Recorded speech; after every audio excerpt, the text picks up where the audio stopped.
Now that we have all the content released with the Agents of Sabotage DLC, I thought I'd go ahead and rank all of the vehicles that we got with this DLC. Now this video is completely opinionated, that is my opinion. You can feel free to disagree if you like, however, do understand that you're incorrect. I'm right, my opinion, I'm right, you're wrong. If you can accept that, we can move on, we can get on with the video. Of course, I'm just kidding. You're free to have a different opinion than me, if you like. Whatever. Anyway, if you enjoyed this video, please drop a like. If you want to see more GTA content, please hit that subscribe button, and let's jump right into it. And of course, starting off at number 1, we have to go with the Police Predator. Coming in at $2,835,000 unless you took part in the Heist Challenge in November of 2024 and you got on during the first week, maybe first 2 weeks of the Agents of Sabotage DLC, I can't remember exactly, but shortly after this DLC launched, if you got on very early, you were able to claim this boat for free. This is a Pegasus vehicle, and it has basically no use at all in the game. That is why this is ranked at number 15 on this list of vehicles that came out with the Agents of Sabotage DLC. There's not a great more I can say about this particular vehicle. Yes, it's a police boat, it is pretty cool, but it is completely useless, and if you didn't get it for free, for, would I say $2.8 million, you don't want to be buying this complete rubbish, this vehicle. It doesn't do anything, you can't take part in any of the dispatch work with this one. It doesn't have a siren, it has a horn, that is about it, and a searchlight. This vehicle is absolute trash, and that is why it is last on this list. Anyway, that does it for number 15. Let's move on to the next one. At number 14 on this list is the Taco van, which sells for $258,750. But much like the police boat, this one is pretty useless. It's a Pegasus vehicle, and despite it being a taco truck, we unfortunately can't sell tacos to the NPCs. You can see I'm parked out here on Del Perro Beach. NPCs walking around, but nothing I do will allow me to sell tacos to them. On top of that, the vehicle is pretty slow, and I can't see a time when you will ever need to use this vehicle. So again, that's unfortunate, because this is pretty cool. I do like having a taco truck in the game, but I have to rank it as number 14, second worst of all of the cars that come out with this DLC, just because of how useless this is. And that is why it is ranked at number 14. Anyway, let's move on to number 13. At number 13 on this list is the Dinka Jester RR Widebody. And this vehicle's not even that terrible, to be honest with you. The reason this one is ranked so low on this list is because it is not a Benny's variant of the regular Jester RR, which is what a lot of us were hoping it was going to be. And you cannot customise this in any way except for changing the colour. Yes, you can add performance upgrades, but you cannot customise it in any way. You are stuck with this livery, you are stuck with this wing, the body kit, you can't change any of it, the mufflers, nothing. It is like this, and that is all you can do. And this car comes in at an amazing $2,290,000. Now, if you're not interested in customising cars and you're happy with the look of this, that is fine. But when you're spending that much money on a vehicle, you want to be able to customise it to the way you want it to look, because anyone who owns this vehicle, they're going to have it exactly the same as everybody else except for the colour. Now, that being said, the car itself is not too bad performance-wise. It is slightly worse than the Jester RR, but the speed and handling, it is not too bad. It sits in the sports category, but overall, for what you're paying for this vehicle, it is just really, really not worth it in my opinion, and that is why this is ranked at number 13. Now, had this have been a Benny's upgrade to the original Jester RR, and you were able to add customisations to it, and on top of that, had it have been better performance-wise than the regular Jester RR, then this would have been a lot higher on the list, but unfortunately, due to everything I have mentioned negative about this vehicle, that is why it is ranked so low, and a vehicle you probably don't want to buy unless you really, really like the Jesters. And that is going to do it for this one. Let's move on to number 12. And coming in at number 12, we have the Western Duster 300H. Now this plane itself is not too bad. It is pretty quick and nimble. The handling on it is pretty damn good. But as far as aircraft go in this game, it is just outclassed by almost every other weaponised plane in the game. It has front-mounted machine guns which can be installed, but as you can see, unless you're an absolutely perfect shot, it's not going to do much. It does come with countermeasures that you can equip if you have your workshop in the hangar. Same with the weapons, they can't be installed unless you have that workshop. And the countermeasures obviously will hopefully take out any rockets that have locked onto you. But in 2025, this vehicle, it's really not going to be of any use to you. And if you really do want to fly one, then doing the work through Oscar Guzman of the arms trafficking missions, you will steal one of these. There are 4 different missions. I've done a video on them and I'll link that down below. But there are 4 different missions. One of them you steal this particular plane, and if you return it to the hangar, you can then have access to that one anytime you want from the Mackenzie Airfield hangar. You don't need to purchase it. Now, while we are talking about purchasing, I did not mention the price of this one. I'll get to that. The price for this one is $765,000. So as far as aircraft go, it is pretty cheap. But again, there are far better aircraft in the game than this one. So unless you just really like planes, there's really no need to be purchasing this one. And that is why I've got it ranked pretty low on this list at number 12. Anyway, that'll do it for the Duster 300H. Let's move on to the next one on this list. Coming in at number 11, we have the Dinka Chavos V6. Now, on the website, this is listed as a Karen, but it is a Dinka. You can see on the bottom right-hand corner there, it is a Dinka, and it has the Dinka badges on it. See on the front there, it's the Dinka badge. This vehicle comes in at $1,420,000. It is in the sedans class, and I see no real purpose for wanting to buy this vehicle, as I don't think anybody's doing sedans races in Grand Theft Auto Online in 2025. It has a top speed of 115 miles an hour, and look, it's not bad, but really? I swear they do that on purpose, these NPCs, don't they?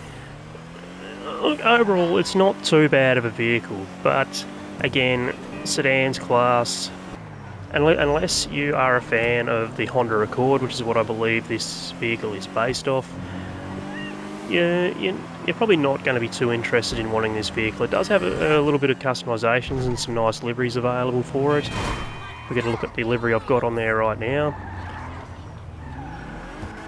But again, this one's only really going to be for rich players and car enthusiasts, because your average Grand Theft Auto Online player is probably not going to want this vehicle, in my opinion, and that is why it is ranked outside of the top 10 in my opinion, for vehicles that came out with the Agents of Sabotage DLC. Anyway, now that we're done with that one, let's move on to the top 10. And coming in at number 10, I have the Canis Terminus Patrol. This was one of the first real off-road police vehicles released into the game, along with the Caracara Pursuit, which we'll talk about a little bit later in this video, spoiler alert. Now, the reason I have the Terminus ranked so high compared to the other police vehicles that were released with this DLC is because you're just basically paying a lot extra than you would for the regular Terminus just to have the police livery on it and to be able to do police work in it. And in my opinion, there are better vehicles to do the police work with than there is the Canis Terminus. Now, off-road, this vehicle is pretty damn good, but again, you've got the regular Terminus for a lot cheaper than this, so if that's what you're after, you can just go ahead and purchase that one. Again, I was really excited to see the Terminus get a police variant in the game when it was first released, because I am a big fan of the regular Terminus, but I feel for the majority of players, you're probably not going to want to be spending upwards of pretty close to $4 million for this vehicle, and that's the trade price. I don't even know how much, I can't remember how much it is if you don't have the trade price unlocked. Now, the Terminus Patrol, with a lot of other vehicles that came out with the Agents of Sabotage DLC, can be equipped with a missile lock-on jammer, so that you are going to be a little bit safe from anybody with homing missiles inside a public lobby. But other than that, I can't really see any need to own this vehicle unless you are rich and you want to collect all the police vehicles. If you just want the one police vehicles, there are a few other options I would go with over the Terminus, and we'll talk about those later in this video. Anyway, that'll do it for number 10. Let's move on to number 9. Coming in at number 9, we've got the Titan 250D, coming in at $3,652,500 if you have the trade price unlocked. Now, if I played with friends still, I would probably rank this a lot higher on the list than at number 9. However, as hardly any of my friends play GTA Online anymore, I'm pretty much a solo player, I've got to rank it a lot lower. Those of you who do play with friends and have used this vehicle, or you may have seen Harm Nun's video about this particular vehicle where him and I think it was NPC, his friend, were using the weapons as a two-player using this vehicle, and it was pretty overpowered. Now, using this gun on your own, you are pretty limited, and you've got to be a damn good shot. As you can see, I'm not the best shot. There we go, we got one, we got another one, and you got to wait for the reload. So, playing on your own, that is pretty much all you can do, and that's only out the right side of the vehicle. And if you've played the Oscar Guzman Flies Again missions, then you'd know what I'm talking about. Or if you've seen my video on that, if you haven't played those missions yourself, again, you'd know what I'm talking about. Now, I'm just going to bring this into land to see if I can access the weapons that are available to your passenger while I'm on the ground, because obviously I'm not going to be able to have access to them while I am flying.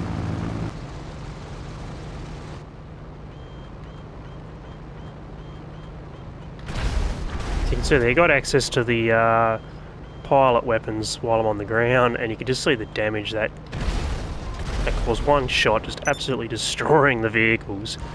Let's see if I can access the passenger vehicle, the passenger weapons. Okay, it's allowing me into the back, so that's a good start. Okay, so I do have access here, so let's see, we've got that's the 25mm. So let's have a look and see what this one does. Okay, it's just a minigun. So yeah, whoa, okay, that made light work of that one, didn't it? Let's switch the weapon now and see this is the 105mm. I have to charge it up, do I? It's not allowing me to fire. Just a very quick post-recording edit here. I believe I might not have access to this particular weapon because I haven't customised this at all in the workshop. So I'm going to assume that is why I don't have access to the 105mm cannon. I'll have to double check that at a later date.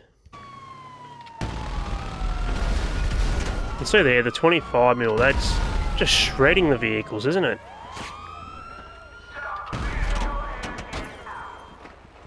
But again, I don't have access to these in the air unless I have a friend to fly it for me. And for some reason, why can't I use the 105mm? I don't know. Now, if you do not put a livery on the Titan, you can drive a vehicle up inside, and that NPC I just stole this vehicle off has gone and put a bounty on me. Thanks, mate. Appreciate that. And I can't get out. There we go. That was a bit weird, wasn't it? Now, has that vehicle stayed inside? It has. So potentially, I don't know, but you might be able to use this to transport cell vehicles. Something I have not tested out. There we go, got the cargo ramp up now. Well, I've got the bloody thing stuck. And as you can see there, I've damaged the two left side engines.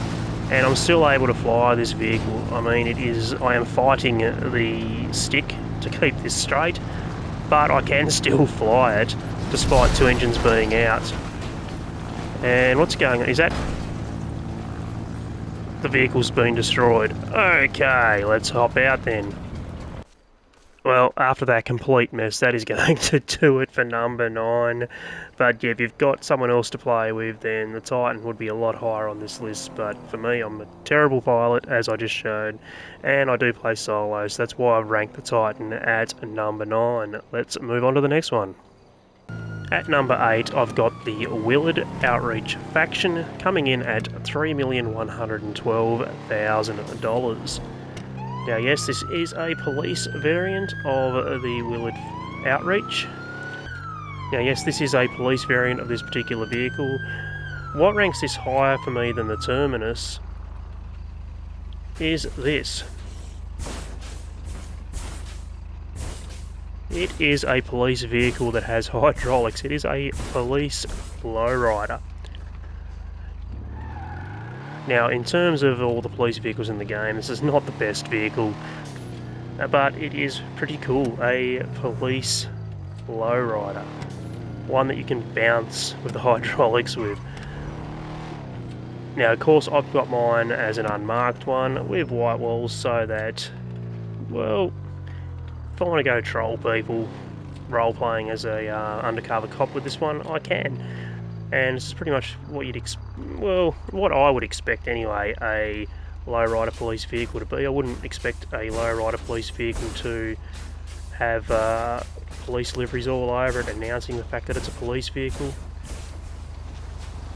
I expect something like this would be an undercover, unmarked vehicle, so that's exactly what I've done with my build of this. Now look, in terms of the police vehicles, it's, as I said, not the greatest, but it is a lowrider after all, and lowriders are pretty fun, and I have got this ranked at number 8 for no other reason than it being a fun vehicle. It's pretty useless for anything other than wanting to have fun with it in the game. So look, most of you probably aren't going to want to purchase this one. However, if you're a rich player, you enjoy lowrider vehicles, you want a police variant of a lowrider, then sure, go ahead and pick this one up. Otherwise, yeah, it's one you probably can miss. And that's going to do it for number 8. Let's move on to number 7. Coming in at number 7, I've got the Vapid Caracara Pursuit, coming in at $4,001,250. Now the reason I've got this ranked a lot higher than some of the other police vehicles that were released with the Agent Sabotage DLC is because I didn't actually own a Caracara before this vehicle was released. I had no idea how good of an off-road vehicle the Vapid Caracara actually was, and after getting this vehicle, customising it, taking it for a ride, taking it off-road, I then went and got myself a regular Caracara as well. And that very fastly became one of my favourite, not my favourite, but one of my favourite off-road vehicles. And for that reason is why I have got this one ranked so high, because if it weren't for this vehicle being released and me buying it, customising it, taking it for a drive, I probably never would have realised how good the Caracara was, and I never would have bought the regular Caracara. And I just lost the lights off the top of my vehicle. Fantastic.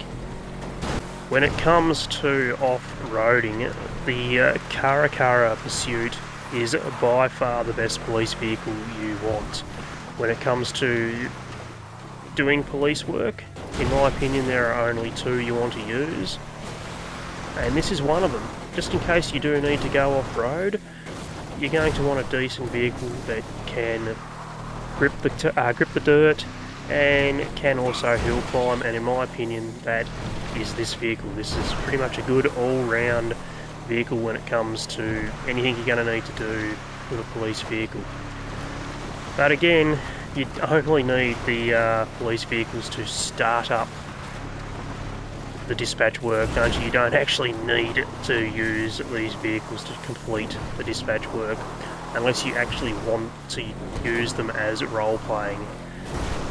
I've got a separate video on how to best do the dispatch work missions, and I will link that in the description down below if you'd like to check that one out if you're unaware, because like I said, you don't actually need to use these vehicles, you just need them to start the missions up. And I'm not going to get up that bit there, am I? No, never mind. Anyway, to sum up, I do rather enjoy the Kara Pursuit, but it is a bit pricey, as I said, at just over $4 million. Anyway, that's going to do it for number 7. Let's jump on to number 6. And coming in at number 6, I've gone with the Vapid Uranus Loz Speed, costing $1,140,000. Now, when this vehicle was released, I did do a customisation and review, and I was trying my hardest to get either a Dick Johnson Shell build, or the Shell Racing build from the 1990 Australian Touring Car Championship, or Glenn Seaton's Peter Jackson Racing Ford Sierra. And I tried my best to get the Dick Johnson one. It just wasn't looking the best. If you actually saw that video, you'll realise that the vehicle I'm driving now is not that same vehicle. Or is it? Actually it is, because after I finished that video and I played around with this vehicle again for a couple of days afterwards, I realised that I could make something pretty close to the Peter Brock. I believe it was 1988 or 89 in the Mobile 1 Ford Sierra. That's right, a lot of people, particularly Australians anyway, and people outside Australia may not know who Peter Brock was, but most Australians know Peter Brock for being a Holden man, but there was a couple of seasons there where he did drive the Ford Sierra, and I thought using the zero gas livery, I could get this pretty close to Peter Brock's build, and I'm much happier with this than what I am with the one I did in my customisation video. Now this vehicle, again, it's only ranked so high for me because I was a massive fan of the Australian touring cars back in the early 90s when the Ford Sierra was in there. I was not a fan of the Ford Sierras myself, but the fact that this vehicle is in there, in the game now, and I can produce something similar to what I saw racing around the circuits here in Australia back in the early 90s, that holds a special spot for me, and that's why I got this one ranked at number 6. And look, it's not a bad vehicle. It is pretty nimble, pretty quick. It's probably not going to win you any races, but if you are a massive fan of the Ford Sierra, then this is a vehicle you'd want to pick up, and that's why I've got it ranked at number 6. Just outside of the top 5. Okay, that's going to do it for this one. Let's jump on to number 5. And coming in at number 5, we've got the Vapid Firebolt ASP, costing $1,894,500. However, you were able to pick this one up for free if you are playing on the Expanded and Enhanced and have Career Progress available. For completing all 4 tiers of the Career Progress for the Garment Factory, you're able to claim this vehicle. In fact, I was actually able to claim this vehicle exactly 1 week before it was actually drip-fed into the game. And look, as far as off-road vehicles go, this is not too bad. It's not the best, but it does have HSW, so it does make this even faster than some of your regular off-road vehicles like the Draga or the Terminus, which are 2 of the best off-road vehicles for racing in the game. As far as off-roading goes, this one not as good as some of the other vehicles, not as good as the Kara, not as good as the Terminus, not as good as the Draga. There are a lot of other vehicles that are better than this off-road, but this is a pretty cool Ford truck. And if you remember Fast and the Furious, this is, of course, is based off the vehicle they used in the Fast and the Furious movies, and you even have a livery available so you can make it look exactly like the one that appeared in the movie. However, I've tried to keep mine as close to how it came from the Career Progress. I've got a garage completely dedicated to Career Progress vehicles, and that's where this one sits. So I've tried to keep all of those vehicles pretty close to how they come with the Career Progress once you're able to claim them. But look, this is a pretty awesome vehicle, and if you're a fan of trucks, this is definitely one you want to pick up. If you're a movie buff, love having movie vehicles, and again, this is probably one you want to pick up because you can make it look pretty identical, or pretty close to identical to how it appeared in the Fast and the Furious movies. Anyway, that is going to do it for number 5. Let's move on to number 4. Coming in at number 4, I have the Envitaro Coquette D10, costing $4,215,000. Now, I originally had this at number 3 when I first made this list, but then I remembered something about the vehicle that I've now pushed ahead of this and is now in the number 3 spot, which I'll talk about once we get to that vehicle. This vehicle is by far the best of the police vehicles in the game, not just released with the Agents of Sabotage DLC, but of all the police vehicles in the game. It is the fastest, has the best handling, and in my opinion, just looks completely awesome. You can also have this as an unmarked car, much like I did with the Willard Outreach faction. So you could pull up beside another player, completely unaware that this is a police vehicle if you do not have the liveries and the lights on it. However, I think it looks pretty cool with the livery and lights, and sorry mate, that is why I've popped mine on here like this. I absolutely love this vehicle whenever I'm doing police work, and I actually do want to role play doing the police work, the dispatch work with Vincent. Rather than pulling out the oppressor and doing it as fast as I can, I do pull out this vehicle and like to pretend that I am actually a proper police officer in Grand Theft Auto Online doing the police work for Vincent. This is a pretty cool car. I was very excited when I seen this one was going to be released when we first heard about the Agents of Sabotage DLC. And unfortunately when this vehicle was released, it was snowing and we had 2 weeks of snow, so this vehicle sat in my garage collecting dust for 2 weeks before I actually took it out and drove it, because I did not want to drive it for the first time in snow. And I tell you what, it was well worth the wait, because I absolutely love this vehicle, and it would be right up at number 1 if it weren't for the vehicles that come out that are just ahead of this one. My opinion, anyone who wants to get a police vehicle, this is the one you want. It is pricey, but in my opinion is completely worth it. Anyway, that is going to do it for number 4. Let's move on to number 3. Coming in at number 3, I have got the Envitaro Coquette D5. Now, there is nothing too special about the performance of this vehicle. It is based off the Corvette C6, I believe, from in real life. What I like about this vehicle, though, is something that I didn't actually realise when I did my customisation and review. And I'm just going to head down here to where the Lost MC is. Hopefully there's some guys outside so I can show you. And there's not. Fantastic. Okay. I'll move to another part of the map to show you what I'm talking about. Something I didn't realise about this vehicle when I did my customisation review on it is actually a little bit broken. The windows on this thing are completely bulletproof. You can see here I'm in the middle of a gang attack. And these guys are shooting at the windscreen, at the glass, and it is not breaking. Even after it breaks, I believe that I still can't get shot through here. Okay, so as you can see there, the window is broken, the driver's side window is broken. These guys are shooting at me and I'm not losing any health at all. For some reason, bullets just do not penetrate into the cockpit of this vehicle. So look, in the future, if Rockstar fix this, obviously this vehicle will then be at number 4 on my list, as it originally was when I first wrote out the list to do this.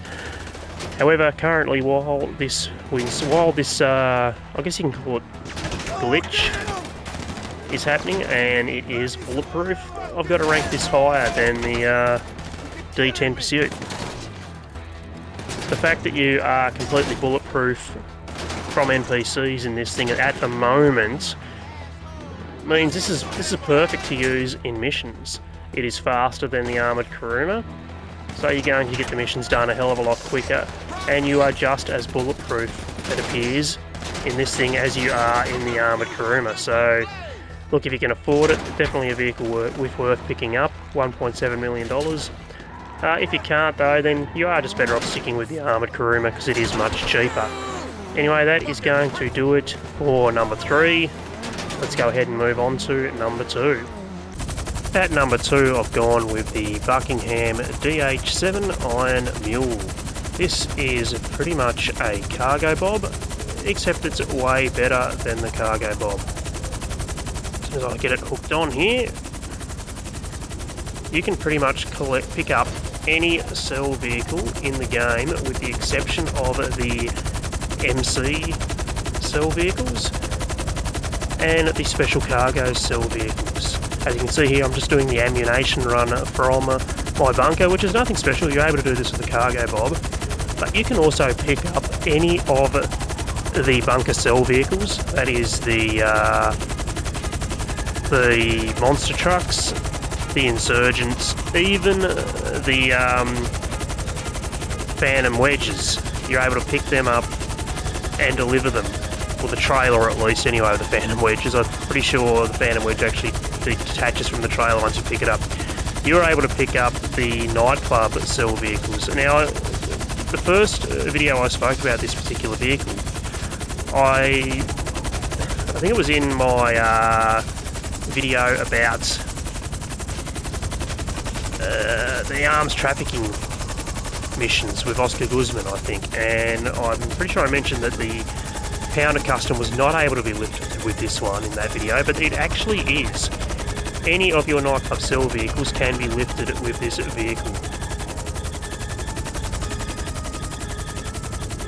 And as we drop that in, I will need to enter... Whoops. I will need to enter the Dune Loader to finish the mission, but I made it over here without any NPCs causing me any issues whatsoever. There we go, mission completed.